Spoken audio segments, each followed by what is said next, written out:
So, hi po mga ka-Diyosa. So, ayan, merong question dito sa ating YouTube channel. Ang tanong niya ay, 1 month user na daw siya ng ating SCD peeling skin lotion, pero bakit daw nakakaranas pa rin siya or nakakaramdam pa rin siya ng pangangate at ano daw ba yung dapat niyang gawin? Well, honestly mga ka-Diyosa, kahit almost 1 year mo na siyang gamitin, since same product and same skin pa rin naman yung pinaggagamitan at pinaglalagyan natin ng product na ito, same product, same effect po siya. Pero for sure, ka-Diyosa, yung sinasabi mong pangangate na nararanasan mo ay katulad din ng sa amin. Minsan kasi meron pa rin kaming nararanasang pangangate. Minsan naman humahapdi pa rin siya.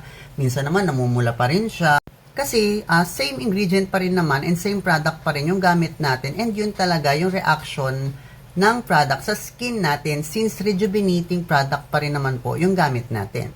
Hindi naman po komot matagal na natin siyang ginagamit ay magbabago na rin yung ingredient and reaction niya sa skin natin.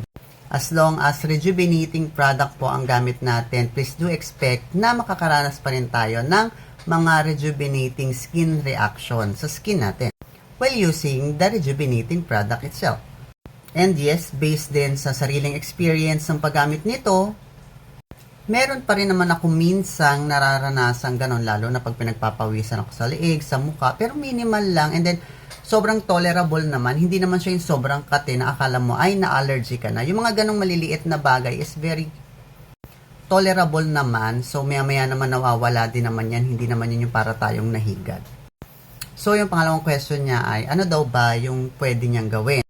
Number 1, mga ka-Diyosa, ay tulad ng sabi ko sa inyo, kapag medyo hindi na tolerable, yung nararamdaman yung mga skin reaction sa skin natin while using this product, pwede tayong magpahinga ng 2 to 3 days at least para at least napapahinga naman yung skin natin sa paggamit ng mga rejuvenating products para hindi rin siya masyadong ma-irritate.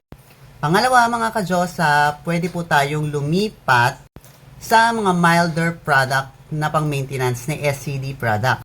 Katulad ni SCD Sakura Set, or kung gusto nyo yung mas milder, yung pong ating foaming cleanser and Sakura Serum.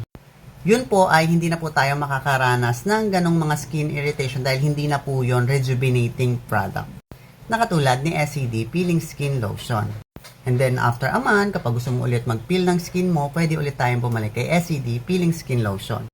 So, yun lang mga ka-Diyosa, ganun talaga kasi rejuvenating products pa rin yung gamit natin sa face natin. Kaya, there are times meron pa rin tayong mararanasang rejuvenating reaction sa skin natin. So, yun lang mga ka-Diyosa and have a great day. Bye-bye!